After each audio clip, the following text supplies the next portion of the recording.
అందరికీ నా నమస్కారాలండి. ఇప్పుడు మీరు చూస్తున్నది 8థ్ క్లాస్‌కి సంబంధించి పూర్వి ఎన్‌సీఈఆర్‌టీ సిలబస్ ఏదైతే సీబీఎస్‌ఈ సిలబస్ ఉందో దానికి సంబంధించింది. యూనిట్ 2లో వచ్చేసి మనం టేల్ ఆఫ్ వాలర్ చెప్పుకోవడం జరిగింది. అండ్ దానికి సంబంధించిన క్వెషన్ ఆన్సర్స్ కానివ్వండి, సమ్మరీ కానివ్వండి, యూనిట్ 3, యూనిట్ 4 అండ్ యూనిట్ 5 ప్రతీది కూడా కంప్లీట్ చేయబడింది. మీకు ఇయన్నీ కూడా అందుబాటులో ఉన్నాయి. దయచేసి గమనించండి. ప్రతీది కూడా మీకు ఇక్కడ కంప్లీట్ చేయబడి ఉన్నాయి. అవన్నీ కూడా మీకు కావాలి అనుకుంటే డిస్క్రిప్షన్లో లింక్స్ అనేవి సిద్ధంగా ఉన్నాయి. దయచేసి గమనించండి. ఇప్పుడు మనం యూనిట్ 2కి సంబంధించి ఏదైతే వర్గీస్ కురియన్ వాల్యూస్ అండ్ డిస్పోజిషన్స్లో Verghese Kurien I too had a dream అనేది చూస్తున్నాం. నాకు కూడా ఒక కల ఉంది. అయితే ఆ కళని వర్గీస్ కురియన్ గారు నెరవేర్చుకున్నారా లేదా అనేది మనం ఈ పాఠ్యాంశంలో చూద్దాం. Let us do these activities before we read. చదవబోయే ముందు ఈ యాక్టివిటీస్ అనేవి చూద్దాం. Arrange the world wide means of communication given below in the timeline provided. చూడండి, ఇక్కడ కొన్ని సాధనాలు ఇచ్చారు. అవి ఏంటంటే సమాచార సాధనాలు అన్నమాట. ఈ సమాచార సాధనాలు అనే వాటిని క్రానలాజికల్ ఆర్డర్లో పెట్టమని అయితే చెప్పడం జరిగింది. ఇన్ టైమ్ లైన్ అనమాట. అంటే క్రానలాజికల్ ఆర్డర్, అవి వచ్చిన క్రమం. Share your answers with your classmates and teachers. ఇవి కనుక చూసినట్లయితే మొదటి సమాచార సాధన అంటే ఏదైనా సమాచారాన్ని తీసుకువెళ్ళాలి అంటే రాజులు, వేగులు వాళ్ళు ఏం చేశారు అంటే పావురాల్ని వాడుకున్నారు మొట్టమొదటిగా. ఇది మొట్టమొదటి సమాచార సాధన అవుతుంది. ఫస్ట్ వచ్చేసి పావురం అనమాట, మొదటిది. ఆ తర్వాత మనం చూసినట్లయితే పోస్ట్ కార్డ్ అనేది 19th సెంచరీలో రావడం జరిగింది. అది రెండవ అవుతుంది. ఆ తర్వాత మనం గమనించినట్లయితే టెలిగ్రాఫ్ యంత్రాన్ని కనిపెట్టడం జరిగింది. ఇది మూడోది అవుతుంది. టెలిగ్రాఫ్ అనేది ఏంటంటే జస్ట్ కొంచెం సమాచారాన్ని అనమాట, జస్ట్ ప్రింట్ అనేది రావడం జరుగుతుంది. అది కోడ్ ఉంటుంది, కోడ్ ద్వారా రాయడం. అది అక్కడి నుంచి వేరే చోట దానికి సంబంధించిన ప్రింట్ అనేది తీసుకునేటటువంటి వెసులుబాటు అనేది ఉండేది. ఆ తర్వాత మనం చూసుకున్నట్లయితే టెలిఫోన్ అనేది రావడం జరిగింది. ఇది రావడం జరిగింది. ఆ తర్వాత మనం గమనించినట్లయితే ఈమెయిల్ అనేది ఐదోది. ఆ తర్వాత మొబైల్ ఫోన్ అనేది చివర. మనం ఏదైతే ఇప్పుడు ఈ కాలం ట్రెండ్ వచ్చేసి మొబైల్ ఫోన్లో మనం అయితే ఉన్నాం. ఇంతకుముందు పావురాల ద్వారా సమాచారాన్ని చేరవేయడం అనేది జరిగేది. రాజులు, వాళ్ళకి సంబంధించిన వేగులు వాళ్ళందరూ కూడా ఇదే విధంగా సమాచారాన్ని ఇచ్చిపుచ్చుకునేవాళ్ళు. దీని మెడకు ఒకటి దాంట్లో ఏదైతే కాగితం ఉంటుందో అదే సమాచారం అనమాట. తర్వాత వచ్చేసి పోస్ట్ కార్డు, పోస్టల్ సిస్టమ్ని తీసుకురావడం జరిగింది. ఆ తర్వాత టెలిగ్రాఫ్, తర్వాత టెలిఫోన్, ఆ తర్వాత కంప్యూటర్లు రావడం, ఈమెయిల్ వ్యవస్థ అనేది అనేది స్టార్ట్ అవ్వడం. అని ఇట్లా రాస్తుంటాం కదా అది. ఆ తర్వాత ఇప్పుడు మొబైల్ ఫోన్స్ వచ్చిన తర్వాత ఇప్పుడు ఇవన్నీ పోయినాయి. మొబైల్ ఫోన్లో ఈమెయిల్ అనేది రావడం జరిగింది. మిగతా అన్నీ కూడా అప్రస్తుతంగా అయిపోయినాయి. పౌరాన్ని ఎవరు వాడట్లేదు. పోస్ట్ కార్డులు రాసి ఎన్నాళ్ళు అయిందో కూడా తెలీదు. ఇక టెలిఫోన్కి సంబంధించి అయితే అసలు ఈ ఫోన్ని ఇంతకుముందైనా రూపాయి కాయిన్స్ ఉండేవి, అయినా వాడేవాళ్ళం. ఇప్పుడు లేదు. టెలిగ్రాఫ్ అనే వ్యవస్థని అసలు దరిదాపులుగా మర్చిపోయాం. టోటల్ ఈమెయిల్ వీటితోనే మనం అయితే ఉన్నాం. Work in pairs and discuss the following things. Share your answer with your classmates and teacher. ఈ ఏదైతే ప్రశ్నలు ఉన్నాయో వాటిని రాయమని చెప్పడం అయితే జరిగింది. మనం చూసినట్లయితే మొదటి ప్రశ్న, the reasons for change in the means of communication over the years. సంవత్సరాలు గడిచే కొద్దీ మనం పావురాల దగ్గర నుంచి టోటల్గా ఇప్పుడు మొబైల్ ఫోన్ దాకా వచ్చాం. ఎందుకు ఇన్ని అడ్వాన్స్మెంట్స్ అనేవి జరిగినాయి? ఎందుకు ఇన్ని పురోగతి ఎందుకు మార్చుకుంటూ వచ్చాం? పైన చూసినట్లయితే దరిదాపులు మొబైల్ ఫోన్ దాకా వచ్చాను. ఎందుకు వచ్చాము అంటే ఫాస్టర్ కమ్యూనికేషన్ కోసం. ఇప్పుడు ఈమెయిల్ ఉంది, ఇప్పుడు మొబైల్ ఫోన్లోనే ఈమెయిల్ వాడుతున్నాను, సెకండ్లో వెళ్ళిపోతుంది. అదే ఓ పావురాన్ని వదిలాను అనుకోండి, సపోజ్ ఒక 1000 కిలోమీటర్ల దూరం ట్రావెల్ చేయాలి. పవరానికి ఎన్ని రోజులు పడుతుంది? అదే ఈమెయిల్ ఎందుకు అంటే ఫాస్టర్ కమ్యూనికేషన్. చాలా వేగంగా మనం ఏం చేయడానికి, సమాచారాన్ని అందించడానికి మనమైతే ఇలా మార్చుకుంటూ వచ్చామన్నమాట. ఫాస్టర్ కమ్యూనికేషన్ కోసం వచ్చాం. ఇక్కడ కమ్యూనికేషన్ ఉంది, చూసి మనం రాసుకోవచ్చు. The means of communication that you prefer to use and the reason for your choice. మీరైతే ఏది వాడతారు? ఏదైనా సమాచారాన్ని పంపించాలనుకున్నప్పుడు ఏది వాడతారు? The means of communication that prefer to use. ఏం వాడతారు అంటే, నేనైతే ఈమెయిల్ వాడతాను ఏదైనా సమాచారాన్ని వెంటనే పంపించడానికి. రీజన్ ఏంటంటే కెన్ బి స్టోర్డ్. ఆయా పంపించినటువంటి ఈమెయిల్ ఏం చేయొచ్చు, దాచిపెట్టుకోవచ్చు ప్రూఫ్గా. Communication through social media, its benefits and precautions that one should take against its misuse. ఇప్పుడు సోషల్ మీడియా ఎక్కడ చూసినా సోషల్ మీడియా, ఇక్కడ ట్విట్టర్ కావచ్చు, తర్వాత వచ్చేసి ఫేస్బుక్ కావచ్చు, ఇలాంటివి చాలా ఉన్నాయి. ఇలాంటివి ఏంటంటే వాడుతున్నారు ఫోటోలు షేర్ చేసుకోవడానికి కానివ్వండి, సమాచారం అందించుకోవడానికి కానీ. బెనిఫిట్స్ ఏంటి అంటే ఇట్ కనెక్ట్స్ పీపుల్. బెనిఫిట్స్ ఏంటంటే సోషల్ మీడియా అనేది ప్రజల్ని కలుపుతుంది. మంచికి వాడుకుంటే మంచిగానే ఉంటుంది, కానీ చెడుకి కూడా అంతే ప్రమాదం అనేది పొంచుంది. అండ్ ప్రికాషన్స్ ఏం తీసుకోవాలి అంటే ఫేక్ న్యూస్ అనేది ఒకటి, చాలా ప్రికాషన్ మనం తీసుకోవాల్సినటువంటి అవసరం అయితే ఉంది. ఫేక్ న్యూస్ ఏవైతే ఉన్నాయో వాటి పట్ల మనం మాత్రం ప్రికాషన్స్ తీసుకోవాలి. ఓకేనా? ఈ రెండు బెనిఫిట్స్ ఏంటంటే ఇట్ కనెక్ట్స్ పీపుల్. ప్రికాషన్ దేనికి తీసుకోవాలి అంటే ఫేక్ న్యూస్ పట్ల ప్రికాషన్స్ అయితే మనం తీసుకోవాల్సి ఉంటుంది.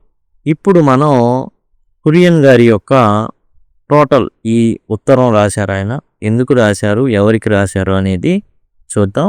ఆనంద్ అనేది ఆయన ఉండేటటువంటి ప్రదేశం.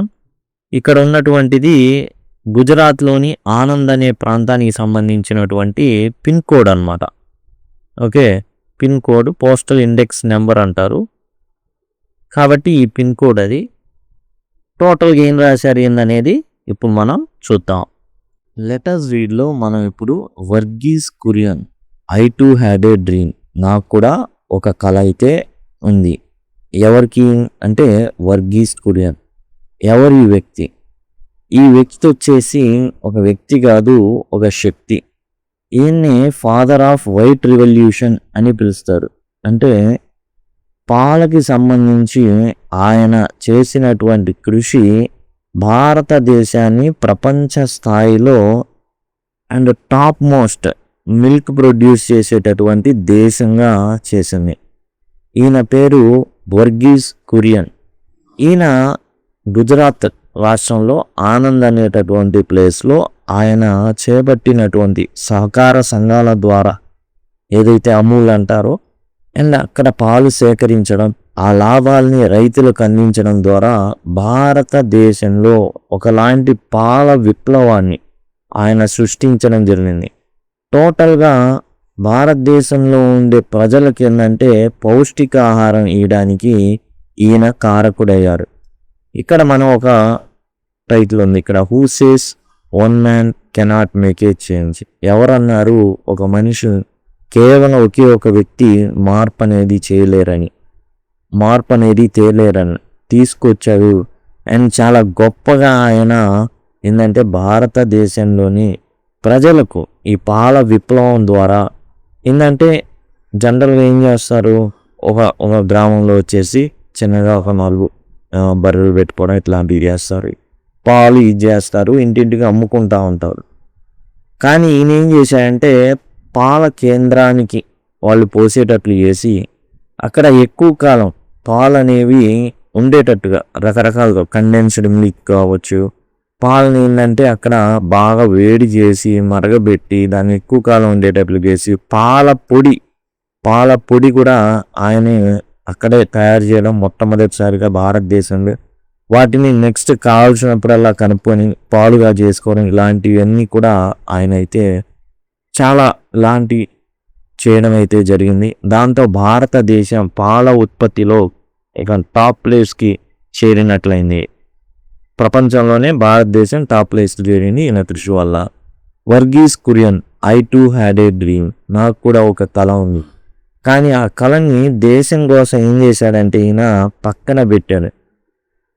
ఆనంద్, ఇది వచ్చేసి ఏంటంటే గుజరాత్లోని ఒక ప్రాంతం పేరు. ఈయన ఏం చేస్తున్నాడంటే తన మనవడికి ఒక ఉత్తరాన్ని రాస్తున్నాడు. భవిష్యత్తు తరాలకి ఒక సందేశం ఇదలుచుకున్నాడు. అందుకని ఆయన ఏం చేశాడంటే తన మనవడికి ఒక ఉత్తరం రాయడం మొదలుపెట్టాడు, రాస్తున్నాడు. When did I right to you last, నేను చివరిసారిగా నీకు ఉత్తరం ఎప్పుడు రాశాను? I have trouble even remembering, అసలు గుర్తు చేసుకోవడం చాలా కష్టంగా ఉంది. ఎప్పుడు రాశాను ఏంటో నాకే గుర్తుకు రావట్లా. In today's fast pace world, ఈ చాలా వేగంగా వెళ్ళిపోతుంది ప్రపంచం. వేగవంతమైనటువంటి ఈ ప్రపంచంలో we have become so addicted to instant communication. అంటే తక్షణం, ఇన్స్టెంట్ అంటే తక్షణం. ఏం చేస్తున్నాం, వెంటనే ఏదైనా ఇన్ఫర్మేషన్ కావాలనుకో వెంటనే ఫోన్ చేసేస్తున్నాం. ఏం చేయట్లేదు, మనం ఫోన్ చేస్తున్నాం. కానీ అంతకుముందు ఏం చేసేవాళ్ళు, ఉత్తరాలు రాసేవాళ్ళు. రైట్, ఈ ఉత్తరం రాస్తే ఆ ఉత్తరం యొక్క గొప్పతనం ఏంటి, వచ్చినప్పుడు చదువుకునేవాళ్ళం అండ్ దాన్ని గుర్తుకొచ్చినప్పుడల్లా తీసి చదువుకునేవాళ్ళం. కానీ ఇప్పుడు టెలిఫోన్ వచ్చింది అండ్ ఇన్స్టాంట్ అడిక్టెడ్ అయిపోయాం. అడిక్టెడ్ టు అంటే అలవాటు అయిపోయాం, బానిస అయిపోయాం. అడిక్టెడ్ టు అంటే బానిస అయిపోవడం. సో మనం ఏమైపోయాము అంటే ఈ సిస్టమ్కి బానిసలాగా మారిపోయాం, బానిస అయిపోయాం. మనం జస్ట్ ఫోన్ చేసుకుంటున్నాం ఏదైనా అవసరం అయితే. ఉత్తరం రాసి నాకు ఎన్నాళ్ళైందో అసలు గుర్తుకైతే రాట్లా, అంతకాలం అయింది. ఇన్స్టెంట్ కమ్యూనికేషన్, తక్షణ సమాచారం కోసం అలా ఫోన్ చేస్తున్నాం, బాగున్నావా అంటాం, తిన్నావా అనడం అయిపోయింది. కాకపోతే ఉత్తరంలో రాసేటటువంటి విషయాలు చాలా డిఫరెంట్గా ఉంటాయి. ఇప్పుడు ఈయన ఉత్తరం రాస్తున్నారు ఇప్పుడు 2005లో. ఆ టయానికి టెలిఫోన్లు బాగా ఎక్కువ ఉన్నాయి, ల్యాండ్లైన్స్ ఉన్నాయి. అండ్ తర్వాతి సంవత్సరాల్లో మొబైల్ ఫోన్ విస్తృతంగా రావడం జరిగింది. దానికి చాలా కారణాలు ఉన్నాయి. ఇన్కమింగ్ ఫ్రీ, ఇంతకుముందు అవుట్ గోయింగ్ మాత్రమే మనం డబ్బులు కడుతున్నాం కదా, ఇన్కమింగ్ కూడా 7 రూపాయలు కట్టాలి, నిమిషానికి 7 రూపాయలు చెల్లించాలి. మీకు ఎవరైనా ఫోన్ చేస్తే ఫోన్ చేసినా 7 రూపాయలు కట్టాలి, అండ్ ఫోన్ రిసీవ్ చేసుకున్న మొబైల్ నుంచి 7 రూపాయలు కట్టాలి. కాబట్టి అలాంటి పరిస్థితి నుంచి టోటల్గా ఏంటంటే ఇప్పుడు కాల్స్ అనేవి ఫ్రీ, అన్లిమిటెడ్ అయిన తర్వాత నుంచి. కాబట్టి అందరూ కూడా ఫోన్ల మీద పడ్డారు. But speaking on telephone only gives an immediate but fleeting Joy. ఏదో కొంచెం అప్పుడప్పుడే తాత్కాలిక క్షణిక ఆనందాన్ని ఇస్తుంది అనమాట. ఫ్లీటింగ్ జాయ్ అంటే క్షణిక ఆనందం, తక్షణ ఆనందం. అలాంటి క్షణిక ఆనందాన్ని మాత్రమే ఇస్తుంది. ఓకే, ఫ్లీటింగ్ జాయ్ అంటే క్షణిక ఆనందం, అది మాత్రమే ప్రొవైడ్ చేస్తుంది ఫోన్ చేసి మనం కనుక మాట్లాడితే. రైటింగ్ ఈజ్ డిఫరెంట్, కానీ రాయడం అనేది చాలా చాలా వేరు, అది డిఫరెంట్ అనమాట. Writing, even it is a letter, not only conveys hour present concerns and views of the event taking place around us, but it becomes a possession that can be treasured and reread over years with great abiding pleasure. చూడండి, ఇక్కడ రాయడం అనేది అది letter అయినా సరే, ఏదో ఒక article రాయడం లేదా అలా అని కాదు, జస్ట్ ఒక ఉత్తరం అయినా సరే అది ఏం చేస్తుంది అంటే కన్వేస్ అవర్ ప్రజెంట్ కన్సర్న్స్. ఎందుకు ఉత్తరం రాస్తాం, ఏదైనా ఆందోళన ఉంటే రాస్తాం, ఏదైనా భయంగా ఉంటే రాస్తాం, ఏదైనా బాధగా ఉంటే రాస్తాం. ప్రజెంట్ కన్సర్న్స్, ఇప్పుడున్నటువంటి భయాల్ని రాస్తాం. ఇలా ఇబ్బందిగా ఉంది, నువ్వేమన్నా సాయం చేయగలవా, ఇలాంటివి రాస్తాం. And views of events taking place around us, మన చుట్టూ జరుగుతున్నటువంటి ఏవైతే ఈవెంట్స్ ఉన్నాయో, పరిస్థితులు ఉన్నాయో వాటి గురించి రాస్తాం. బట్ అలా రాస్తాం ఉత్తరంలో, మన భయాందోళనలు రాస్తాం, ఏదైతే చుట్టుపక్కల మా ఊళ్ళో జాతర జరిగింది తెలుసా ఇలా రాస్తాం. కానీ ఆ ఉత్తరం అనేది ఏమవుతుంది అంటే ఆస్తిగా మారుతుంది. ఆ ఉత్తరం అనేది ఆస్తి అవుతుంది, పొసెషన్ అవుతుంది. కొన్నిసార్లు మనం గమనిస్తే ఉత్తరాలు కూడా లక్షలకి కోట్ల రూపాయలకి అమ్ముడుపోయినటువంటి సందర్భాలు ఉన్నాయి. దట్ కెన్ బి ట్రెజర్, ఒక ఆస్తి లాగా దాపెట్టుకోవచ్చు. అండ్ రీరెడ్ ఓవర్ ద ఇయర్స్, గుర్తొచ్చినప్పుడల్లా ఆ వ్యక్తి దాన్ని, ఆ ఉత్తరాన్ని తీసి మరలా చదవచ్చు. ఈ సంవత్సరాలుగా మనం అంతకుముందు ఏం చేసేవాళ్ళు అంటే ఒక కడ్డీ ఒకటి ఉంచేవాళ్ళు, దాన్ని బిచ్చేసేవాళ్ళు.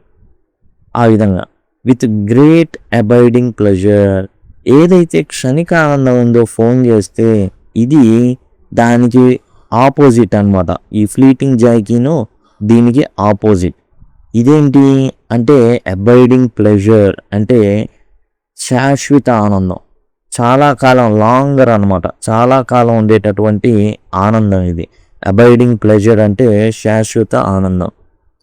కాబట్టి ఫోన్ చేయడం అనేది ఫ్లీటింగ్ జాయ్ అయితే ఉత్తరం అనేది ఏంటంటే అబైడింగ్ ప్లెజర్స్. ఇదేమో క్షణిక ఆనందం అయితే అబైడింగ్ ప్లెజర్ అనేది శాశ్వత ఆనందం. ఏంటి అబైడింగ్ ప్లెజర్? ఉత్తరం రాయడం అనేది. ఎందుకని? ఆ ఉత్తరాన్ని దాపెట్టుకుంటాం. మన ఇష్టం వచ్చిన వాళ్ళ దగ్గర నుంచి వస్తే ఖచ్చితంగా దాన్ని ఒక ఆస్తిగా పరిగణిస్తాం. అండ్ దాన్ని మాటికి చదువుకొని ఆనందిస్తాం. ఆ రైటింగ్ అనేది అండ్ రాసినటువంటి సమయం మనం కూడా రాయాలి అనుకుంటాం. అండ్ చాలా బిలేటెడ్ న్యూస్ ఉన్నప్పటికీ కూడా, లేట్గా న్యూస్ ఉన్నప్పటికీ కూడా ఉత్తరాన్ని మనం ఒక ఆస్తిలాగా పరిగణిస్తాం. You may not wish to read it all right away. ఇప్పుడు ఏంటంటే వెంటనే చదవాలని నేను అనుకోకపోవచ్చు అండ్ అర్థం కాకపోవచ్చు కూడా. ఏదైతే నేను రాస్తున్నానో అదంతా నువ్వు ఇప్పుడు చదివేయాలని లేదు. But perhaps a couple of decades or more from now. కాకపోతే ఇప్పటి నుండి ఒక 20 ఏళ్ళు, 2 దశాబ్దాలు, డికేట్స్ అంటే దశాబ్దాలు అన్నమాట. 1 or 2 decade, A couple of decades అంటే ఒక 2 దశాబ్దాలు, ఆర్ మోర్ ఫ్రమ్ నో అంతకన్నా ఎక్కువ. కపుల్ ఆఫ్ డికేట్స్ అంటే 2 దశాబ్దాలు అంతకన్నా ఎక్కువ. You will pick up these jottings of mine. Jottings అంటే ఏదైతే రాశారో రాత. జాటింగ్స్ అంటే రాత, ఏదైతే రాశానో, ఇంకా చెప్పాలంటే సింపుల్గా రాసినటువంటి రాత. Of mind again and they will give you deeper understanding of what I have done. ఇక్కడ ఇప్పుడు నీకు అర్థం కాకపోవచ్చు నేను ఏదైతే అంశాలు రాస్తున్నానో దాని గురించి పెద్దగా నీకు అర్థం కాకపోవచ్చు, లేదా సింపుల్గా తీసుకోవచ్చు. ఏదో తాత రాశాడులే అనుకోవచ్చు. కానీ నువ్వు ఇక్కడ నుంచి ఒక 20 ఏళ్ళు ఆ తర్వాత కాలంలో నువ్వు చదివితే దీని యొక్క విలువ ఏందో అప్పటికి నీకు బాగా మెచ్యూరిటీ వస్తుంది. నీకు నేను ఏదైతే రాశానో దాని పట్ల ఒక మంచి అవగాహన ఉంటుంది. తాత ఎందుకు రాశాడు ఇవన్నీ అనేసి.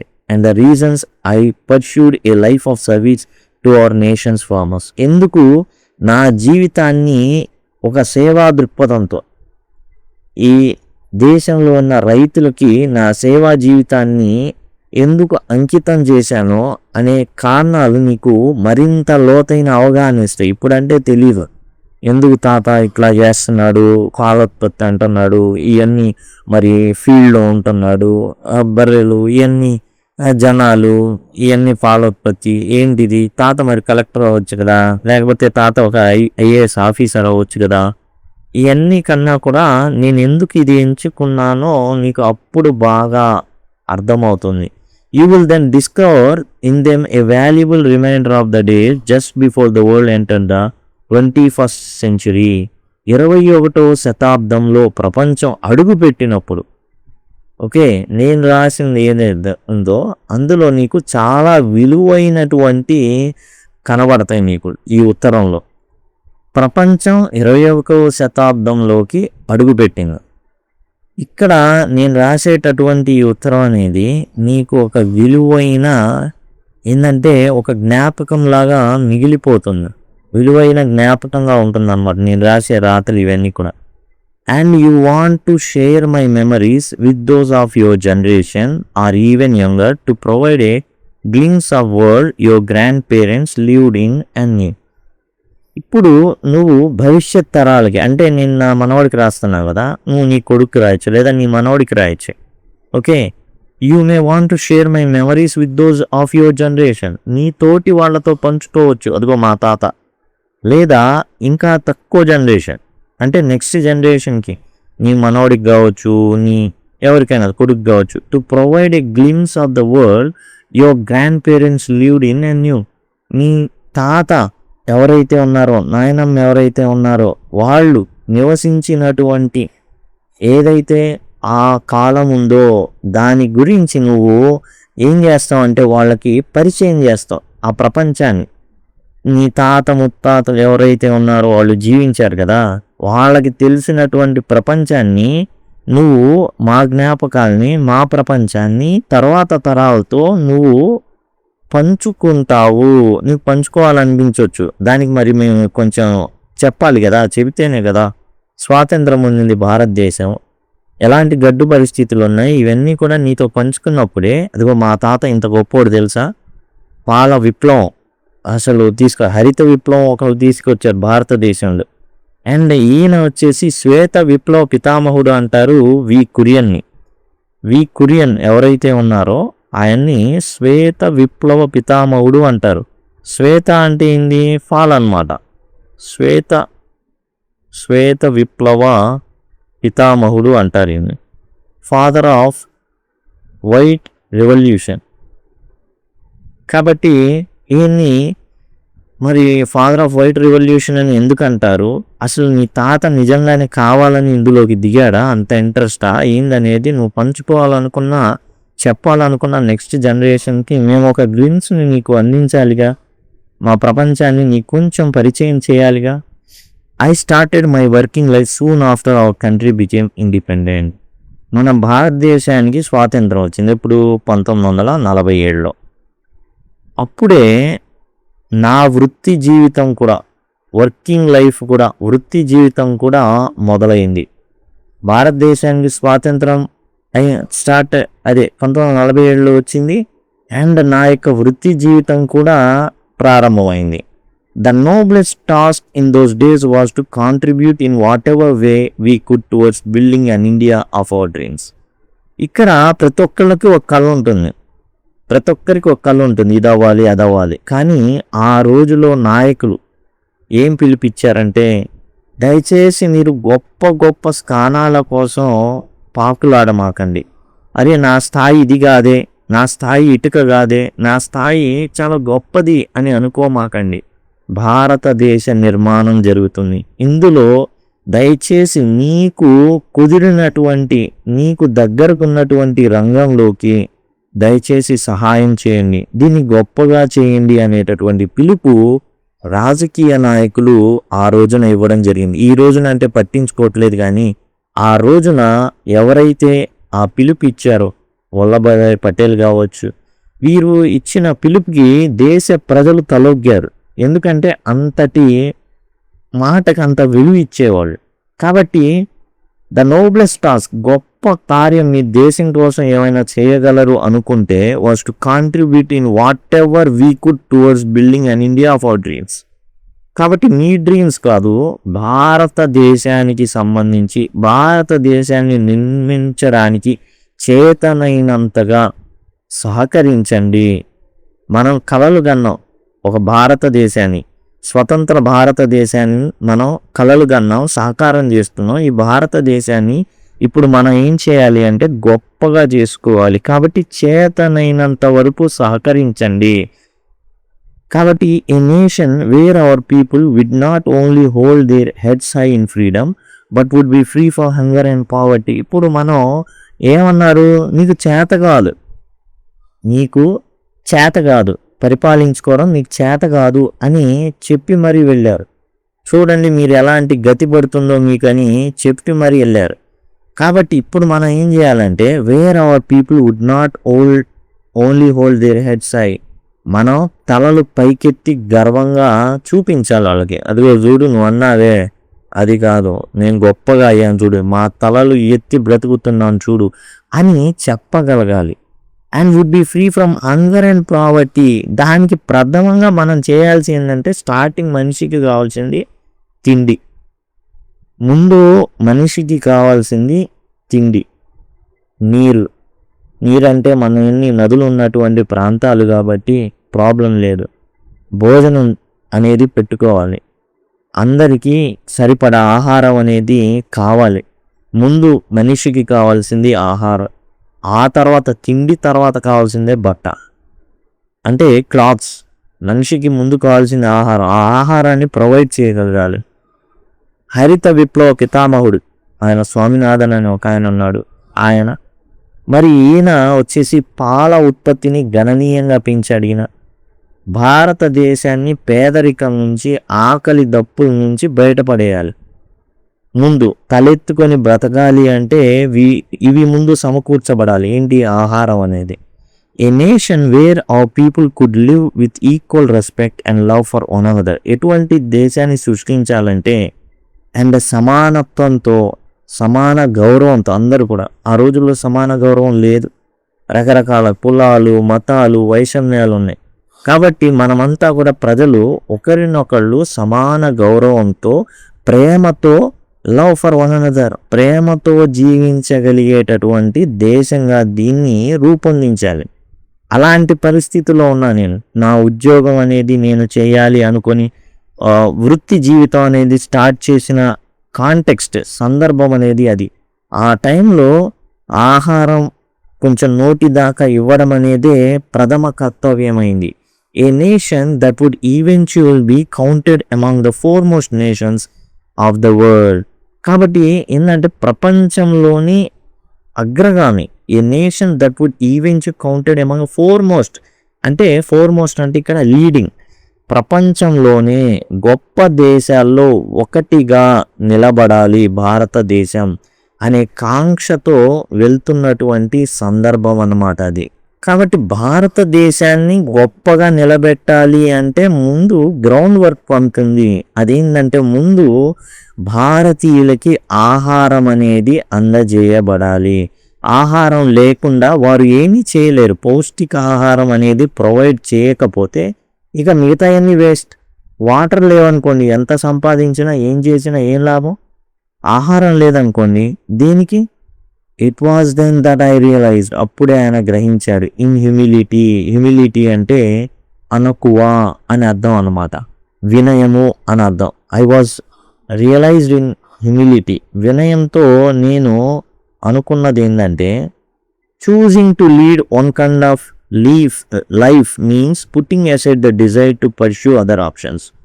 ఏదైతే ఆ జీవితం జీవించాలి అనుకున్నానో, భారతదేశాన్ని గొప్పగా నిలబెట్టేటటువంటి జీవితం జీవించాలి అంటే lead one kind of life అంటే పుట్టింగ్ అసైడ్, పక్కన పెట్టేయాలి. ఏం పెట్టేయాలి పక్కన? The desire to pursue other options. ఏదైతే అదర్ ఆప్షన్స్ ఉన్నాయో ఆ ఆప్షన్స్ అన్నిటిని పక్కన పెట్టేయాలి. వాటి జోలికి వెళ్ళకూడదు. కెపాసిటీ ఉంది నాన్న, కానీ భారతదేశానికి అవసరమైంది ఏంటంటే ఆహారం.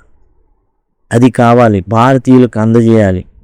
నాయకులు కూడా అదే కోరుకున్నాం. మీకు చేతనైనంత సాయం చేయండి, సహకరించండి. అదిగో గొప్ప గొప్ప ప్లేసులు నాకు రాలేదే అని అనుకోమాకండి. అందరికి అన్నీ కుదరవు. మీరు భారతదేశ నిర్మాణంలో ఒక్క ఇటుకైనా అవ్వండి. అంతే తప్ప నేను జనరేటర్ కాలేదే, లేకపోతే ఇంకోటి గొప్పగా నేను అవ్వలేదే, నేను పిల్లర్ అవ్వలేదే, ఇలాంటివి వద్దు. ఇటుక అనేది ఉంటుంది కానీ ఎవరు గమనించరు. జనరల్గా ఏదైనా పగలగొట్టాలంటే ముందు ఇటుకలనే పగలగొట్టాలి. చాలా సింపుల్ లైఫే, ఈ సింపుల్ వర్కే అని అనుకోమాకండి. దయచేసి భారతదేశ గొప్పతనానికి సహకరించండి. ప్రపంచంలోనే గొప్ప దేశంగా దీన్ని మరల్చుదాం. మన ఎవరైతే రైతులు, పేదవారు ఉన్నారు, వారికి ఆహారాన్ని ప్రొవైడ్ చేద్దాం. ముందు కావాల్సిన మనిషికి ఆహారం. ఆ ఆహారం తర్వాతే క్లాత్ కానివ్వండి, మనం కనీసం కట్టుకోవడానికి గుడ్డ ముక్కలు కూడా లేవు. అందుకనే గాంధీ గారు ఏం చేశారు అంటే, తన వస్త్రధారణ మీరు చూస్తే అర్థమవుతుంది, పైన చొక్కా కూడా ఉండదు. కారణం ఏంటంటే భారతదేశంలోని చాలామంది రైతులకి కనీసం చొక్కా ధరించేటటువంటి లగ్జరీ, అదొక లగ్జరీ, అది కూడా లేదు.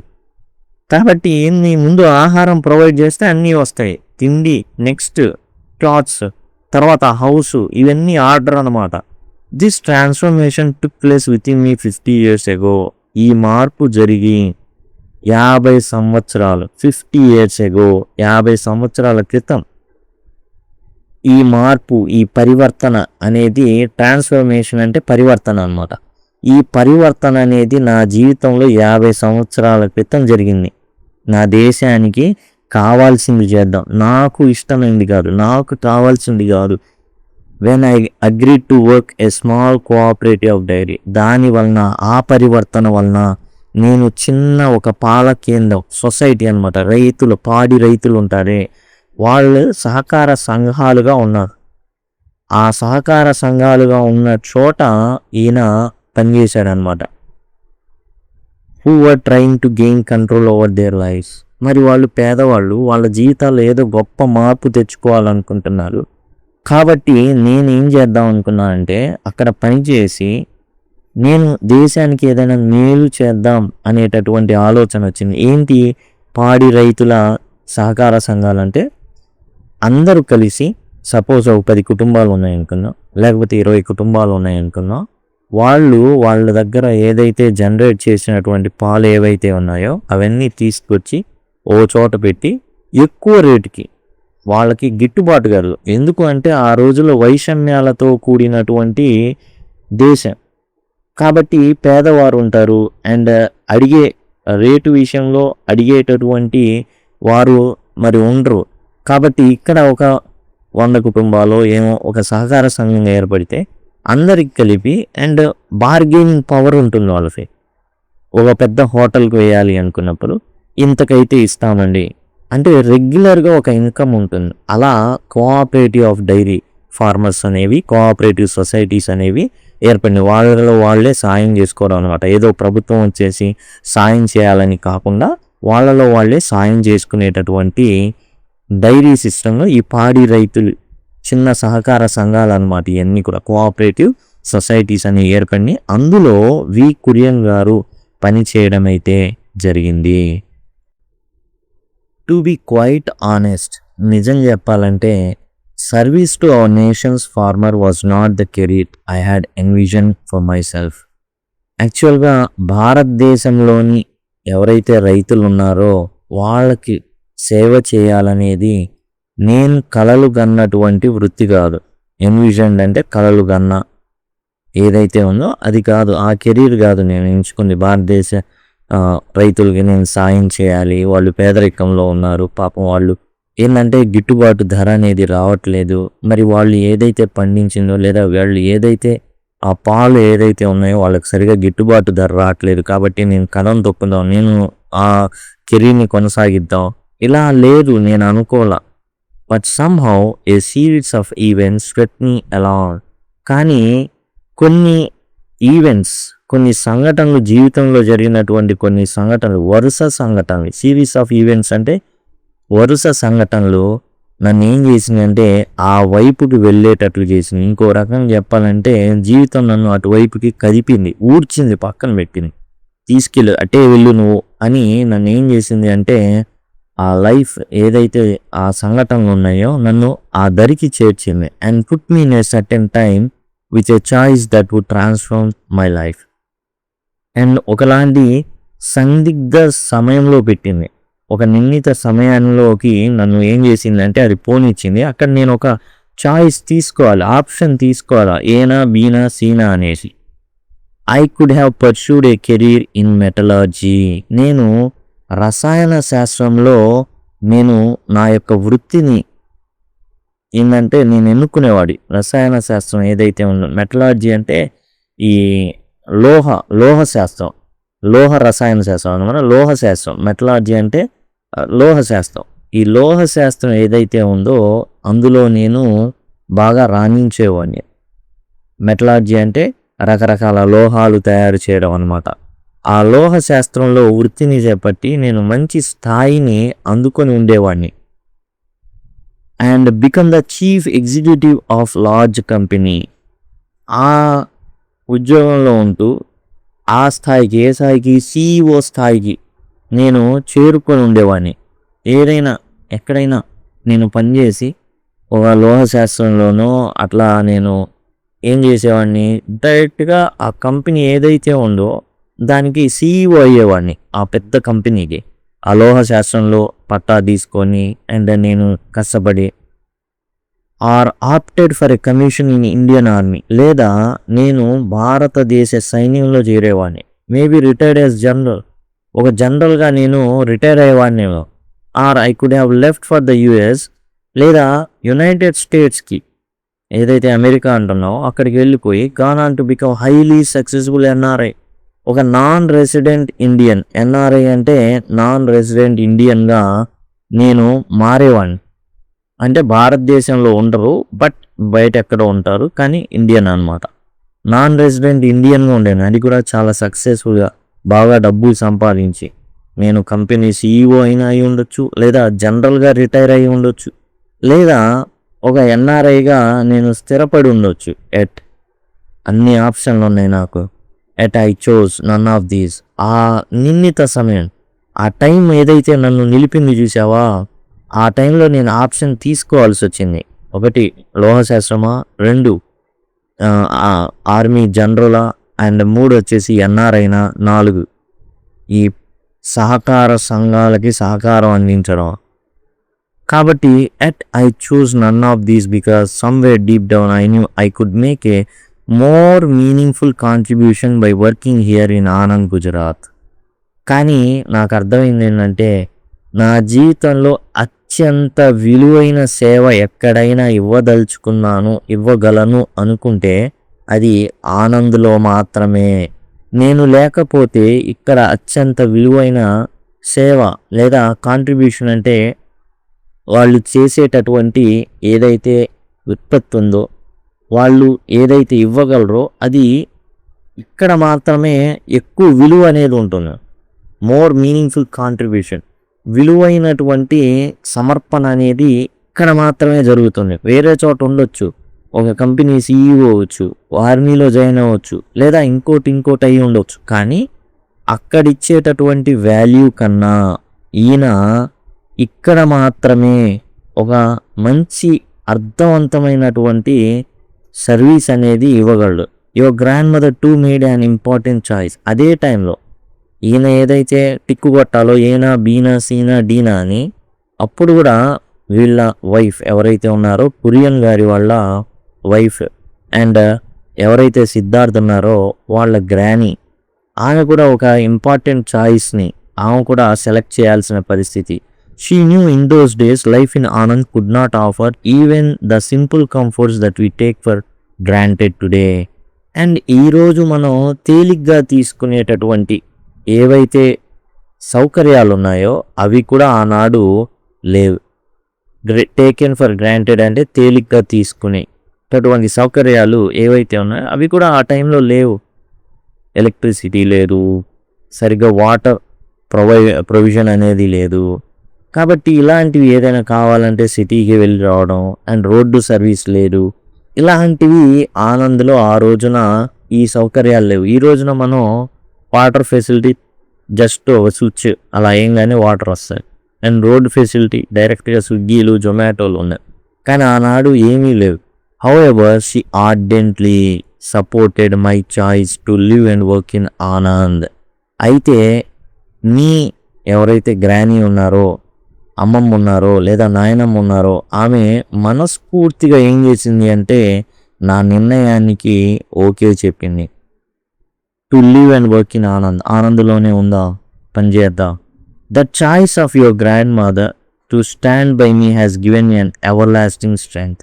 ఎప్పుడైతే నీ గ్రానీ నాతో పాటు నా నిర్ణయానికి విలువ ఇచ్చి నాతో పాటు నిలబడిందో నాకు అత్యద్భుతమైన శాశ్వతమైనటువంటి ఎవర్ లాస్టింగ్ స్ట్రెంగ్త్ అంటే శాశ్వతమైన బలం వచ్చింది. And always ensuring that I shouldered my responsibility with voice. నిబ్బరంగా నేను సమతూకంతో నా పనులు చేసుకోవడానికి అది చాలా చాలా తోడ్పాటునిచ్చింది ఆ బలం అనేది. పాయిజ్ అంటే నిబ్బరం అని అర్థం అనమాట. నిబ్బరంగా సమతూకంగా లైఫ్ని బ్యాలెన్స్ చేసుకుంటూ తన పనిని చేసుకోవడానికి మరి వారి సతీమణి ఇచ్చినటువంటి ప్రోత్సాహం కొండంత అండ అంటారే. ఎవర్ లాస్టింగ్ స్ట్రెంగ్త్ అంటే అది కొండంత అండ, కొండంత బలం అంటారే. ఎవర్ లాస్టింగ్ స్ట్రెంగ్త్ అంటే అది కొండంత బలం ఇచ్చింది. తాను ఏదైతే నిర్ణయం తీసుకున్నాడో, అమెరికాకి వెళ్ళారనుకోని అక్కడ చాలా సౌకర్యాలు ఉంటాయి, మంచి మంచి మరి ప్రతిదీ వాటర్ ఫెసిలిటీస్ కానించి రోడ్డు ఫెసిలిటీస్ కావనివ్వండి ప్రతిదీ ఉంటుంది. అయినా అవన్నీ వదిలేసుకొని ఆనంద్లో ఉండడానికి ఆమె ఓకే చెప్పడం అనేది ఇతనికి కొన్నంత బలాన్ని ఇచ్చింది. తన బాధ్యతల్ని సమతూకంతో నిబ్బరంగా నిర్వర్తించే విధంగా ఏవైతే అక్కడ పనులున్నాయో చేయడానికి ఏంటంటే తనకి చాలా సపోర్టివ్గా కొన్నంత బలంగా ఆమె నిర్ణయం అనేది ఆయనకి సహకరించింది. Whenever I have received any recognition for my contributions, ఆయన చేసినటువంటి ఏదైతే పనులు ఉన్నాయో సేవలు ఉన్నాయో towards progress of our country, భారతదేశం ఒక అడుగు ముందుకు వేయడానికి తాను చేసినటువంటి ఏవైతే సేవలు ఉన్నాయో వాటికి గుర్తింపు లభించినప్పుడు, రికగ్నిషన్ అంటే గుర్తింపు, ఎవరికి కురియన్ గారికి ఏదైనా గుర్తింపు లభించినప్పుడు మీరు బాగా చేశారండి అనేసి. I always emphasise that it is a recognition of achievements of many people with whom I had a privilege to be associate with. అది కురియన్ యొక్క గొప్పతనం కాదు, నా గొప్పతనం కాదండి, నాతో పాటు పని చేశారు చూసారా వాళ్ళ యొక్క గొప్పతనం అని గట్టిగా నొక్కి చెప్పేవాడు అనమాట. ఇది నా విజయం కాదు, నాతో పాటు ఎంతోమంది పనిచేశారండి, వాళ్ళు ఎంతో అచీవ్ చేశారు, ఆ అచీవ్మెంట్స్ యొక్క ప్రతిఫలం నా యొక్క సేవ అన్నమాట. కాబట్టి వాళ్ళందరూ పని చేయబట్టే నేను ఈ పని చేయగలిగాను, ఇంత మీకు కనబడుతుంది, అది గ్రేట్నెస్ నాది కాదు నా తోటి వారిది అని ఆయన గట్టిగా చెప్పేవాడు. I would like to stress even more strongly my contributions have been possible only because I have consistently adhered to certain values.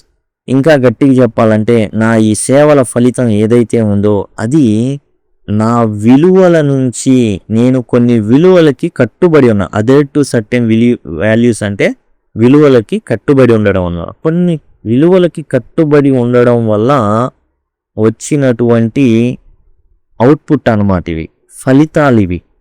మీరు దేశం కోసం నేనేదో గొప్ప చేశానని నన్ను ఏం చేస్తున్నారు, మీరు ఒక అవార్డు ఇస్తున్నారు, ఒక రివార్డు ఇస్తున్నారు, నన్ను గుర్తిస్తున్నారు, పిలిచి సత్కరిస్తున్నారు. ఇది దేనికంటే మొదటిది నాతో పాటు పనిచేసిన వారు ఇచ్చినటువంటి అవుట్పుట్ వల్ల, వాళ్ళు చేసినటువంటి సేవ వల్ల మాత్రమే అని గుర్తిస్తారు. రెండోది, ఏదైతే మీరు నన్ను ఇక్కడ సత్కరిస్తున్నారో దేనికి అంటే నేను కొన్ని విలువలకి ఏంటంటే కట్టుబడి ఉన్నా, ఆ విలువలు నన్ను ఈ స్థాయికి తీసుకొచ్చినాయి. Values that I have inherited from my parents. ఆ విలువలు, నైతిక విలువలు ఎక్కడి నుంచి వచ్చినాయి అంటే తన యొక్క పేరెంట్స్ నుంచి వారసత్వంగా వచ్చినాయి. ఇన్హెరిటెడ్ అంటే వారసత్వంగా రావడం.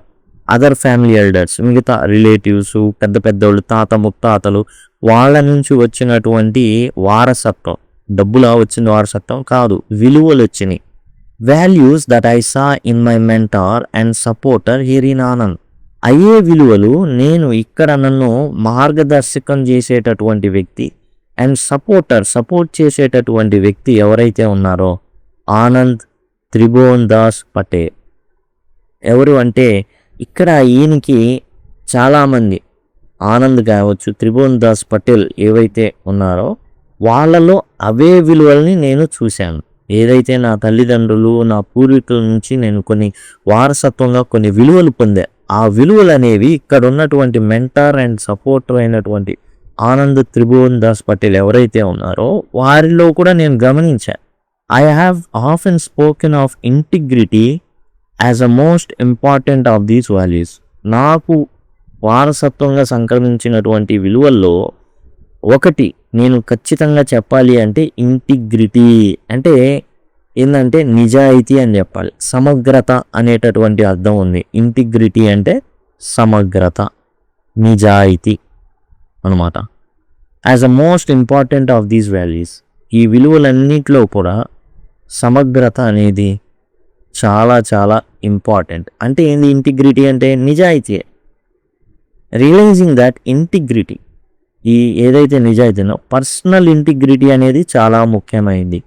And that is being honest to yourself. Personal integrity, నిజాయితీలో కూడా ఏది అంటే ముఖ్యమైనది పర్సనల్ ఇంటిగ్రిటీ. అంటే మనకు మనం నిజాయితీగా ఉండడం. వేరే వాళ్ళని మనం మోసం చేయొచ్చు, ఏదైనా చేసి ఏదైనా చెప్పి, అయితే మోసం చేయమని కాదు ఇక్కడ. ముందు మనల్ని మనం నిజాయితీగా మనకు మనం నిజాయితీగా ఉంటే ఆటోమేటిక్గా బయట కూడా నిజాయితీగా ఉంటాం. If you are always honest to yourself, మీరు కనుక మీరుగా నిజాయితీ కనుక ఉంటే, అంటే మిమ్మల్ని మీరు మోసం చేసుకుంటారు. కొంతమంది వాళ్ళకు వాళ్ళు మోసం చేసుకుంటారనమాట. అలా కాకుండా నీకు నువ్వు నిజాయితీగా ఉండు. It does not take much effort in always being honest with others. అప్పుడు నువ్వు బయట కూడా ఏమవుతావు, నిజాయితీగా ఉండడం అయితే జరుగుతుంది. I have also learned what I am sure you too will found out some day. ఈ విషయాన్ని నువ్వు కూడా గ్రహిస్తావని, ఏదో ఒక రోజున నువ్వు కూడా గ్రహిస్తావని నేను ఆశిస్తున్నాను.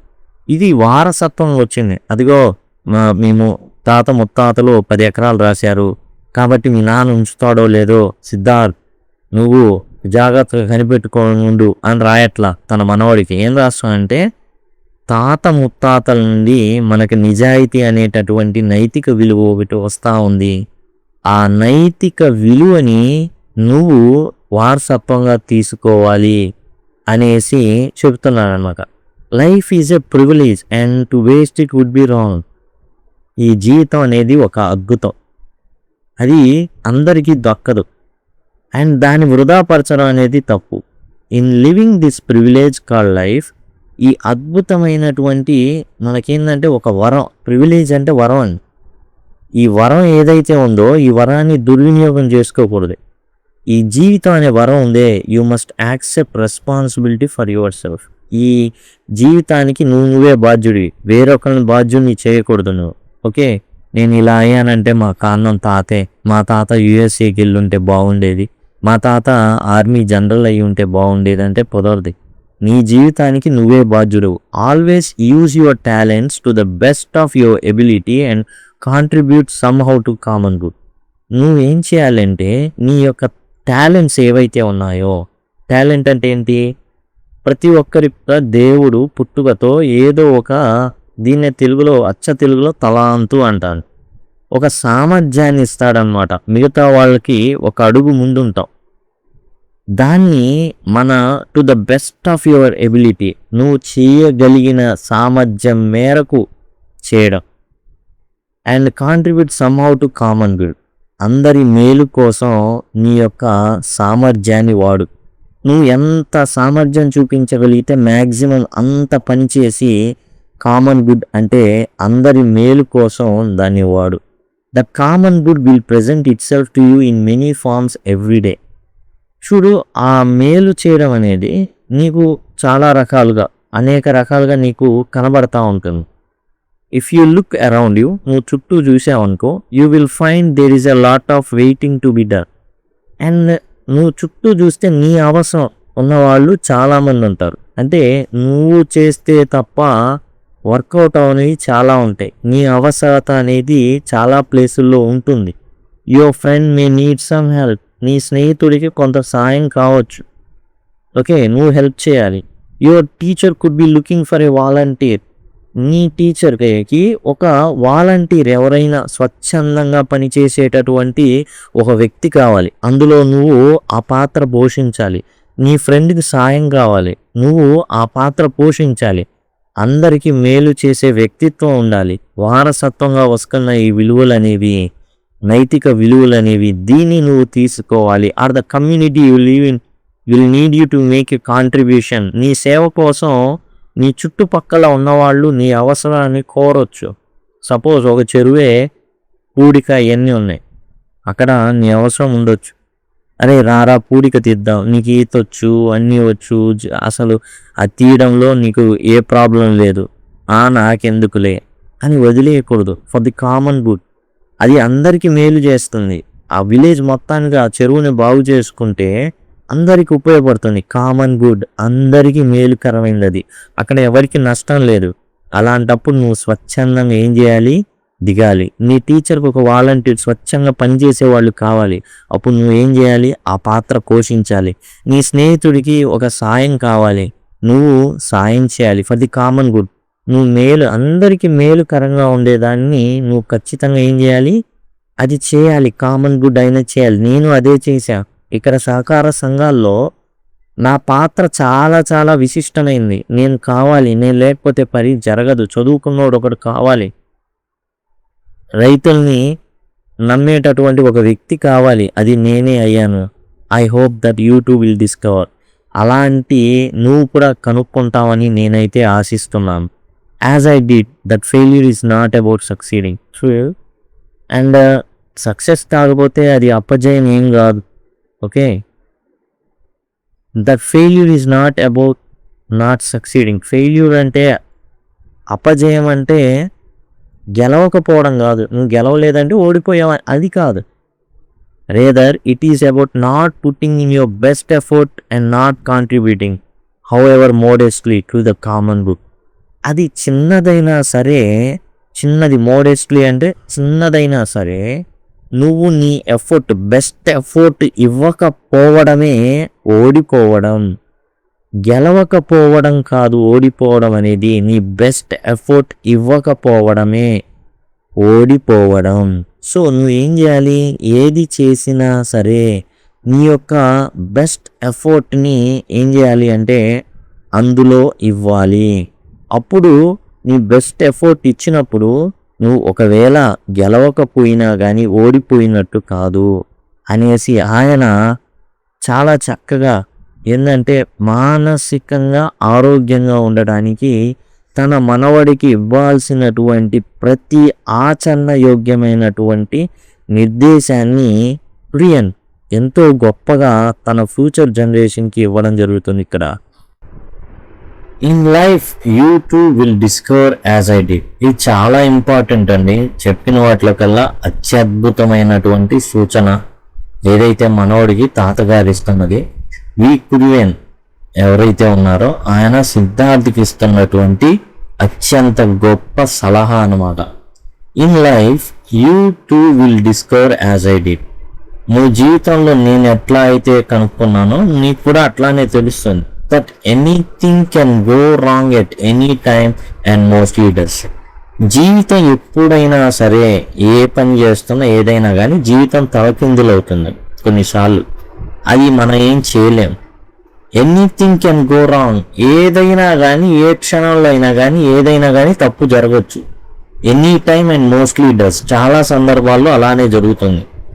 At there is little correlation between the circumstances of people's lives and how happy they are. మనుషులు వాళ్ళ జీవన పరిస్థితులు ఏవైతే ఉన్నాయో వాటికిను సంతోషంగా ఉండడానికి మధ్య పెద్ద సంబంధం ఉండదు. అంటే ధనికులు సంతోషంగా ఉంటారు, పేదవాళ్ళు ఎప్పుడు ఏడుస్తూ ఉంటారు అని కరెక్ట్ కాదు. there is little correlation అంటే no correlation. ఏ విధమైనటువంటి సంబంధం ఉండదు. వాళ్ళ యొక్క జీవన పరిస్థితులను అండ్ వాళ్ళు బతికేటటువంటి ఏవైతే పరిస్థితులు ఉన్నాయో అవిను ఆనందంగా ఉండడం అనే దాని మధ్య ఎటువంటి సంబంధం ఉండదు. Most of us compare ourselves with someone we think is happier, a relative, an acquaintance, and often someone we barely know. జనరల్గా మనం ఏమనుకుంటాము అంటే మన జీవితమే చాలా దుర్భరంగా ఉంది, కష్టంతో కూడుకొని ఉంది, బాధలన్నీ నాకేనా దేవుడా, చూడు వాడు ఎదురున్నవాడు చూడు ఎంత బాగున్నాడో, నా బంధువే చూడు ఎంత బాగున్నాడో, నా పరిచయస్తుడు, అక్వైంటెన్స్ అంటే పరిచయం ఉన్నవాడు, పరిచయస్తుడు చూడు ఎంత ఆనందంగా ఉన్నాడు, నేను చూడు ఎంత భయంకరమైన జీవితాన్ని గడుపుతున్నాను, ఎప్పుడు పోతాయి ఈ కష్టాలు అనేసి అనుకుంటూ ఉంటాం. కానీ ఆఫెన్ సమ్వన్ వి బేర్లీ నో, అసలు వాళ్ళ గురించి మనకు తెలియదు. జనరల్గా వీళ్ళని చూసి మనం ఏం కుళ్ళుకుంటా ఉంటాం, అరే చూడు వాడి బతుకు చూడు, బా అసలు వాడి లైఫ్ రా, అదిరా జీవితం అంటే అనుకుంటా ఉంటాం. But when we start looking closely we realise that what is our only images of perfection. అది కేవలం మాయా అనేటటువంటి విషయం మనం తర్వాత గ్రహిస్తాం. సింపుల్గా చెప్పాలంటే అదొక మాయ, అది నిజం కాదు. సినిమా హీరోలను చూస్తే అబ్బా వాళ్ళ లైఫ్ చూడు ఎంత బాగుందో, చూడు ఆ లగ్జరీ అనుకుంటాం. తీరా చూస్తే, లోతుగా చూస్తే, when you start looking closely we realise వాళ్ళు మనకన్నా ఎక్కువ కష్టాలు పడుతున్నారనే విషయం అర్థమవుతుంది. డైవర్స్ కేసులు కావచ్చు, పోలీస్ కేసులు కావచ్చు, అండ్ ఎన్ని రకాల ఇబ్బందులు అయితే అన్ని రకాల ఇబ్బందులు బంధువుల నుంచి అండ్ వాళ్ళకు కూడా ఉంటాయి. ఇప్పుడు మనం చాలా క్లోజ్గా when we start looking closely we realise that we saw our only images of perfection. కేవలం అది ప్రతిబింబాలు మాత్రమే, మాయా ప్రతిబింబాలు అంతే. ఇంకా చెప్పాలంటే నీ జీవితమే అద్భుతంగా ఉంటుంది, ఇతరుల కంటే కూడా నీ జీవితమే బాగుంటుంది, వాళ్ళకి ఇంకా చినిగి ఉంటుంది. కానీ వాళ్ళు ఏం చేస్తారు, కేవలం మాయా స్వరూపాలను చూపిస్తూ ఉంటారు. అందంగా ఉన్నావనో ఆనందంగా ఉన్నావనో, కానీ అదంతా కూడా అబద్ధం. నువ్వు గనక కొంచెం డీప్గా నువ్వు ఎవరినైతే అనుకుంటున్నావు వాళ్ళ జీవితాలను తొంగి చూస్తే, దగ్గరికి వెళ్ళి చూస్తే, వాళ్ళ బ్రతుకులన్నీ కూడా ఇంకా దుర్భరంగా ఉంటాయి. మనిషి కష్టాలు పడకుండా ఎవరూ ఉండరండి. సప్త సముద్రాలని కాలికి నీళ్ళు అంటకుండా దాటొచ్చేమో గాని కన్నీళ్లు కార్చకుండా ఏ మనిషి కూడా దాటలేడు. ఆఖరికి పుట్టే బిడ్డ కూడా ఏడుస్తానే పుడతాడు. ఇక మనిషి బ్రతుకుని ఆలోచించండి, పుట్టే బిడ్డ కూడా ఏడుస్తానే పుట్టడం జరుగుతుంది. కాబట్టి ఇక్కడ ప్రతి ఒక్కళ్ళు ఆనందంగా ఉన్నది అంతా కూడా మాయ. వాళ్ళు చూడు ఎంత సంతోషం, జస్ట్ వాళ్ళు మాయ చూపిస్తున్నారు అంతే, మాయ అంతే. కాబట్టి నీకు అర్థమవుతుంది అది. And that will help us understand and cherish what we have rather than what we don't have. అప్పుడు నీకు అర్థమవుతుంది. ఏం అర్థమవుతుందో తెలుసా, మన దగ్గర ఉన్న వాటితో మనం సంతృప్తి చెందుతూ వాటితో మనం ముందుకు వెళ్ళాలనే విషయం అర్థమవుతుంది. మనకు లేని వాటి గురించి మనం ఏమాత్రం బాధపడం. ఎందుకు అంటే మనం ఏదో అనుకుంటాం, అబ్బా వాళ్ళు ఏదో బతికేస్తున్నారు, అద్భుతంగా బతుకుతున్నారు అని నువ్వు అనుకుంటావే తప్ప అక్కడ అంతా మాయే. ఇక్కడ ఎవరు కూడా వాళ్ళున్న స్థితిమంతులనైతే హ్యాపీగా ఉంటారనేది అబద్ధం. వారికి కూడా వారి కష్టాలు ఉంటాయి.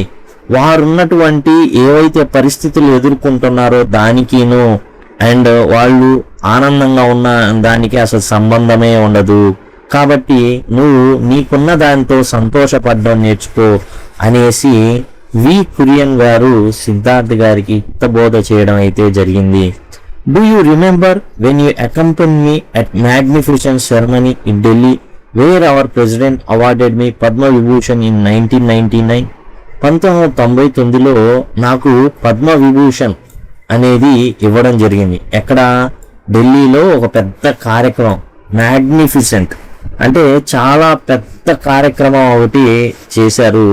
అక్కడ ఏం జరిగిందంటే 1999లో మన రాష్ట్రపతి గారు పద్మ విభూషణ్ పురస్కారం అనేది ఇవ్వడం జరిగింది.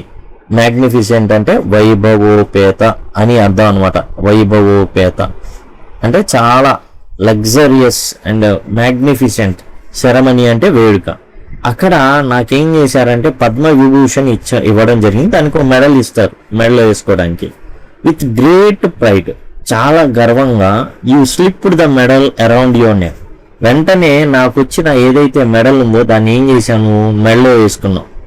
లుక్ డెట్ ఇట్ ఇన్ అసలు నోరు వెళ్ళబెట్టి చూసావు, చాలా ఆశ్చర్యంగా చూసావు దాని వంక. And ask me very innocently, చాలా చాలా అమాయకంగా అడిగావు Siddharth, if you could keep it, నేను ఉంచుకోనా తాత అనేసి. Do you remember the answer your grand mother and I gave you? మీకు గుర్తుందా మేము ఇచ్చినటువంటి సమాధానం ఏంటో అప్పుడు? We told you that of course this medal was yours as much as it was mine. అప్పుడు నేను చెప్పాం, అది నాకెంతో నీకు అంతే, అది నాదైతే నీదే అని చెప్పాను. But that you should not be satisfied in merely keeping my award. కానీ నువ్వు ఒకటి గుర్తుపెట్టుకోవాలి, నేను అప్పుడు ఏం చెప్పా, నాదైతే అది నీదే అన్నా, నీ మెడలో వేసుకున్నావు, నీ దగ్గర ఉంచుకున్నావు, అంత మాత్రం దాంతోనే నువ్వు తృప్తి చెందకూడదు. The challenge before you was to earn your own reward.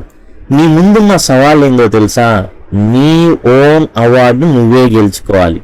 For the work that you did in your lifetime. నీ జీవితంలో ఏదైతే నువ్వు సాధిస్తావో నీ జీవిత కాలంలో, దాన్ని బట్టి నువ్వు కూడా నీ ఓన్ రివార్డుని, పద్మభూషణ్ అండ్ రకరకాలు ఉన్నాయి కాబట్టి, భారత రత్న, ఇలాంటివి ఏవైనా సరే నీ జీవిత కాలంలో నువ్వు చేసిన సేవకు గాను ఆ పురస్కారం నువ్వు సాధించుకోవాలి. And in the end if you are brave enough to love. ఇక ఇవి చాలా గోల్డెన్ వర్డ్స్ అండి, ఇవి సామాన్యంగా ఎవరు చెప్పరు అండ్ చెప్పినా చెవికి ఎక్కించుకోరు. ఇలాంటి ఒక అద్భుతమైన మాటలు వి కురియన్ అయితే చెప్పడం జరిగింది ఇక్కడ. ఆల్రెడీ చాలా ఆనిముత్యాలు ఆయన చెప్పడం జరిగింది. ఒకటి ఏంటంటే మనం ఎదుటివాడి జీవితాన్ని చూసి అబ్బో వాళ్ళు ఆనందంగా ఉన్నారనుకో, మాకు అంతకన్నా ఎక్కువ బాధలు వాళ్ళకున్నాయి, వాళ్ళున్న పరిస్థితులను బట్టో, సౌఖ్యాన్ని బట్టో, డబ్బుని బట్టో వాళ్ళు ఆనందంగా ఉన్నారు అనుకుంటే పొరపాటు. నీకున్న దాంతో నువ్వు సంతృప్తిగా ఉండు. నిజం చెప్పాలంటే వాళ్ళ జీవితాల్లో నీ జీవితం కన్నా ఎన్నో బాధలు వాళ్ళకి ఉండి ఉంటాయి, కానీ మాయ మాత్రమే నీకు కనబడుతుంది. ఓన్లీ జస్ట్ ఇమేజ్ అట్లా చూపిస్తారు, ఫోటో చూపిస్తారు. జనరల్ గా పెళ్లికి ముందు ఓ ఫోటో పంపిస్తారు. అలా ఏంటంటే అదొకటి ప్రతిబింబం అంతే, కానీ నిజానికి నువ్వు లోతుగా వెళ్తే వాళ్ళ జీవితాలు ఎంతో చాలా చాలా బాధాకరమైనటువంటి వాటితో నిండుంటాయి. అండ్ ఇన్ ది ఎండ్, చివరికి if we are brave enough to love, strong enough to rejoice in another happiness, and wise enough to know that there is enough to go around for all, then we would have lived our lives to the fullest. ఇక్కడ మనం చాలా జాగ్రత్తగా చూస్తే చాలా చాలా గొప్ప విషయాలు ఇక్కడ అనేది చెప్పడం జరిగిందండి. జీవితంలో నువ్వు ఏదైనా అచీవ్ చేసావు అంటే ఇదే అని చెప్పడం జరిగింది. ఏంటిది చూద్దాం. అండ్ ఇన్ ది ఎండ్, చివరికి if you are brave enough to love, ప్రేమించడానికి మనకు తగినంత ధైర్యం. ప్రేమించడానికి చాలా ధైర్యం కావాలండి. ఎందుకంటే ప్రేమించడం అంటే కోల్పోవడం, లాక్కోవడం కాదు. If you are brave enough to love, ప్రేమించడానికి మనకు తగినంత ధైర్యం. Strong enough to rejoice in another's happiness, ఇతరుల సంతోషంలో ఆనందించేటటువంటి బలం. ఆనందించడానికి కూడా మనం బలం కావాలి. ఎవరిలో? ఇతరుల యొక్క సంతోషంలో. ఏదైనా బర్త్డే పార్టీకి పిలిచారు, పెద్ద చేశారులే బోడి, పెద్ద పెట్టారులే భోజనాలు, ఏం లేవు, బాగోలా ఇది బాగోలా. We are not strong enough to rejoice in another's happiness, ఇతరుల ఆనందాల్లో మనం ఆనందించగలిగేటటువంటి బలం లేదు. ఈర్ష్య, అసూయ, ద్వేషాలు ఉన్నాయి. ఇక్కడ క్లియర్గా చెప్తాను, చాలా చక్కగా చెప్తున్నాను. ప్రేమించడానికి తగినంత ధైర్యం, ఇతరుల సంతోషాల్లో ఆనందించగలిగేటటువంటి బలం. And wise enough to know that there is enough to go round for all, అందరికీ సరిపడా ఉందని తెలుసుకునే అంత వివేకం. అవి గనక నీకుంటే, then we would have lived our lives to the fullest. మన జీవితాల్ని మనం సంపూర్ణంగా జీవించినట్లే. అంటే ఎట్ ది ఎండ్ మనకు తెలిసేది ఏంటంటే ఇవన్నీ తెలియక పోటీ పడతాం, ఈర్ష్య, అసూయ, ద్వేషాలతో కొట్టుకుంటాం. నీది కూడా నాకు కావాలి అని చాలా చాలా అసూయతో, ద్వేషాలతో కొట్టుకుంటూ అయ్యో భయంకరమైనటువంటి యుద్ధాలు, అనేకమైనటువంటి యుద్ధాలు మాకు సరిపడా లేవనే కదా. చివర్లో నీకు తెలుసుకోవాల్సింది ఏంటంటే, ప్రేమించడానికి తగినంత ధైర్యం ఉండాలి, ఇతరుల సంతోషాల్లో ఆనందించగలిగేటటువంటి బలం ఉండాలి, అండ్ అందరికీ సరిపడా ఉందని తెలుసుకునేంత వివేకం నీకు ఉండాలి. అప్పుడే నువ్వు జీవితాన్ని సంపూర్ణంగా జీవించినట్టు. బ్రేవ్ ఎనఫ్ టు లవ్, ప్రేమించగలిగేంత ధైర్యం. స్ట్రాంగ్ ఎనఫ్ టు రిజాయిస్, ఇతరుల ఆనందాన్ని కూడా నీ ఆనందంగా సంతోషించగలిగేటటువంటి బలం. And wise enough to know that there is enough to go round for all, అందరికీ సరిపడా ఉందనేటటువంటి వివేకం నీకుంటే అప్పుడు నువ్వు జీవితాన్ని చాలా అద్భుతంగా జీవిస్తావు. ఆల్రెడీ జీవిస్తున్నావు అంటే ఇవన్నీ ఉన్నట్టే. కాబట్టి నువ్వు తెలుసుకో. I would like to dedicate these musics to you. Musics అంటే ఆలోచనలు, మనలో వచ్చేటటువంటి ఆలోచనలు ఏవైతే ఉన్నాయో అవి. జాటింగ్స్ అని ఫస్ట్ వాడడం జరిగింది, రాత అన్నమాట. To you Siddharth and to the millions of other children of your generation in our country. And ఈ ఆలోచనలు ఏవైతే ఉన్నాయో సింపుల్గా చెప్పాడు అనమాట. ప్రేమించడానికి తగినంత ధైర్యం, ఇతరుల సంతోషాల్లో ఆనందించగలిగేటటువంటి బలం, అండ్ అందరికీ సరిపడా ఉందని తెలుసుకునేటటువంటి వివేకం అని ఎంతో అద్భుతమైన ఆలోచనలు చెప్పాడు కదా ఈయన కురియన్ గారు, Siddharth. And to the millions of other children, కోట్లాది ఇంకా పిల్లలు ఉన్నారే నెక్స్ట్ జనరేషన్ మన భారతదేశంలో. In the hope that upon reading them, you will be inspired enough to go bravely out into the world and work tirelessly in your chosen field for the larger good of the country. ఇవన్నీ విన్న తర్వాత నువ్వు in the hope, నాకు ఆశ అనమాట ఏంటంటే ఇదంతా చదివిన తర్వాత నీకు ప్రేరణ కలుగుతుంది ధైర్యంగా ఈ ప్రపంచంలోకి అడుగు పెట్టడానికి. మా తాత ఏం ఇయ్యలేదే, లక్షలు ఇవ్వాల, అరే మా నాన్న ఏం ఇయ్యలేదే డబ్బులు అమెరికా పోదామంటే, ఎట్టా బతికేది? ఇట్లా కాదు. No, this is not the thing. There is enough for us. అందరికి సరిపడా ఉంది ఈ ప్రపంచంలో. ధైర్యంగా వెళ్ళు, దూకు, అండ్ నీకు ఇష్టమైనటువంటి రంగంలో, ఫర్ యువర్ చోజన్ ఫీల్డ్, నీకు ఇష్టం వచ్చిన రంగంలో అవిశ్రాంతంగా పనిచేయి. ఏమాత్రం భయపడకుండా, ఏమాత్రం తొనకకుండా, అవిశ్రాంతంగా, టైర్లెస్లీ, అలసిపోకుండా పనిచేయి. అవిశ్రాంతంగా పనిచేసి ఏం జరుగుతుంది? For larger good of the country. అప్పుడు నీవు అందరికి, మానవాళి శ్రేయస్సు కోసం నువ్వు పనిచేసిన వాడు అవుతావు. మానవాళి శ్రేయస్సు అనమాట. అవిశ్రాంతంగా నువ్వు ఎంచుకున్నటువంటి రంగంలో నువ్వు మానవాళి శ్రేయస్సు కోసం, for the large good of the country, దేశం కోసం, for the large good of humanity, మానవాళి శ్రేయస్సు కోసం. Remember, rewards that come to you then are the only true rewards for a life well spent. అప్పుడు వచ్చే ప్రతిఫలం ఏదైతే ఉందో అప్పుడు నీ జీవితం సార్థకమైనట్టు, దానికి ఒక అర్థం ఉన్నట్టు. కాబట్టి for the large good of the country, దేశ శ్రేయస్సు కోసం నువ్వు ఎంచుకున్న రంగంలో అవిశ్రాంతంగా పనిచేయి. ఏదైతే నువ్వు ధైర్యంగా అడుగుపెట్టి ఈ లోకంలోకి, నువ్వు ఏదైనా ఎంచుకో, దాంట్లో మాత్రం నీ బెస్ట్ ప్రొవైడ్ చేయి. అప్పుడు నువ్వు జీవించిన జీవితం ఏదైతే ఉందో అది సార్థకమైనట్టు. అండ్ అప్పుడు వచ్చేటటువంటి ఏవైతే బహుమానాలు ఉన్నాయో అవి నీ నిజమైన ప్రతిఫలాలు అన్నమాట.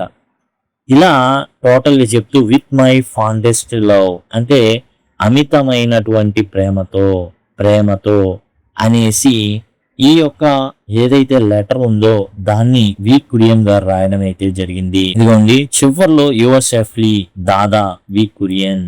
చూడండి, ఎఫ్లీ అంటే ఏంటంటే ఎఫెక్షనేట్లీ అని, ప్రేమతో, వాత్సల్యంతో అంటారే అదనమాట. ఎఫెక్షనేట్లీ అనేది ఇప్పుడు ఫామ్ అనమాట. అప్పుడు షార్ట్ ఫామ్ వాడేవారు, ఇప్పుడు పెద్దదైంది. యువర్స్ ఎఫ్లీ అంటే ఇప్పుడు ఎఫెక్షనేట్లీ, వాత్సల్యంతో. దాదా అంటే తాత అని అర్థం.